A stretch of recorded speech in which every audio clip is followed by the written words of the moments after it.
Treasure Island, Chapter 1 The Old Sea Dog at the Admiral Benbow.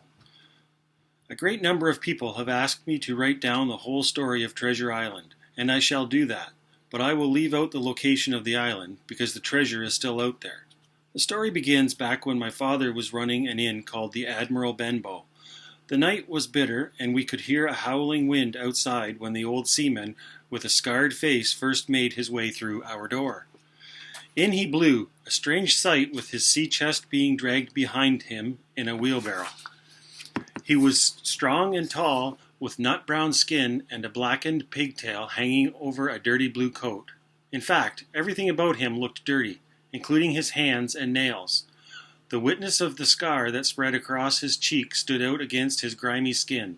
He whistled and sang a song I would hear many times. 15 men on a dead man's chest, yo-ho-ho, and a bottle of rum. After the man rapped his heavy stick on the floor, my father appeared. Our guest seemed not to notice him at first, so busy he was at looking around our inn. A handy cove, he said, and convenient too. Been busy lately, have you? No, my father answered, and that was the truth. Business had been slow. Well then, he said, this fine place will do for me. Hey, you there, he said to the man who pushed the barrel. I'll want some help getting my chest upstairs. I'll stay down here a bit. He went on in a gruff tone. I am a plain man. Bacon and eggs is what I want, and that view up there to watch for ships. You'll call me captain. He noticed my father's doubting look and threw down some gold coins, which he'd taken out of a small leather pouch. You let me know, he said fiercely, when I've worked through that. There's more where that came from. Though he looked shabby and his manners were coarse, he seemed used to being obeyed. The man who carried his things told us that he had just come into port that morning and that he had asked for a quiet inn along the coast. That was all we could learn about our mysterious guest. He was a silent man who spent his days upon the cliffs looking through a shiny brass telescope out across the horizon. At night he would sit by the fire in our parlor. He would often not speak when spoken to, and just as suddenly would blow his nose like a foghorn. Our guests kept their distance from him, as did I and my father. After his evening stroll, he would ask whether any sailors had come along the road. At first, we thought he was lonely, but soon we realized that he was hiding from someone. When a seaman did come by, he would watch through the curtains and be silent as a mouse. He started to take me into his confidence. One day he promised me a silver fourpenny a month if I would watch with my weather eye for a one-legged sailor and let him know if he appeared. He would sometimes scowl when I asked for payment, but would soon give in, knowing it was more important that I keep a lookout for him than to hold back my pay. Keep a sharp lookout, he repeated, for the one-legged man. This one-legged mystery man haunted my dreams, and on stormy nights I would see him take shape in a nightmare. With his leg off at the knee, then at the hip, then as a monster with a leg in the middle of his body. He ran through my dreams, chasing me over fences and across fields. I was paying dearly for helping him. And though I feared this man, I was less afraid of the captain than most. They cowered as he sang his wicked, wild sea songs. On stormy nights he would tell terrible stories and urge us all to sing his chorus of yo-ho-ho and a bottle of rum, the guests joining in for fear of their lives. He glared and slapped his hand on the table, flying into rages whenever the mood was upon him. None dared leave the table until he had finished his singing and storytelling and had reeled off to sleep. They were truly scary stories, dreadful tales of hanging, plank walking, and storms at sea. He delighted in telling us that he had lived among the wickedest men who ever called themselves sailors, and his rough language shocked us as much as the crimes he spoke of.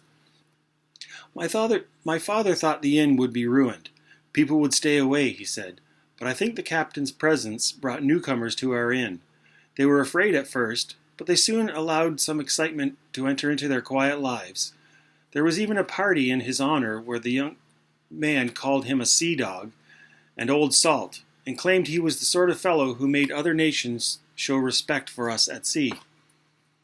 But he stayed on long after his money had been spent, and that started to bother us. My father just never had enough courage to insist on more. If he mentioned it, the captain roared at him and stared my father down until he left the room. I'm sure that was one reason my father became so ill.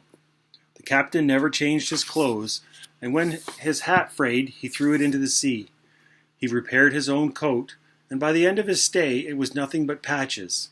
He had no visitors, neither wrote nor received any letters, and spoke to the neighbors only when he was bored.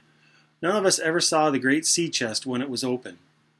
He was only challenged once, when Dr. Livesey came to check on my poor father. During a break, the doctor was having his dinner and speaking to another guest in the parlor while he waited for his horse. I followed him in and compared his neat appearance to that of the captain. His coat seemed so clean, his manner so bright next to that of our filthy old pirate. Suddenly, the captain struck up his song. I thought this chest was referring to his sea chest, and it got tangled in my dreams with the terrible one-legged monster of a man. By now, we had all stopped paying any attention to that song. It was only new to Dr. Livesey, who looked quite angrily at the captain before going on with his conversation.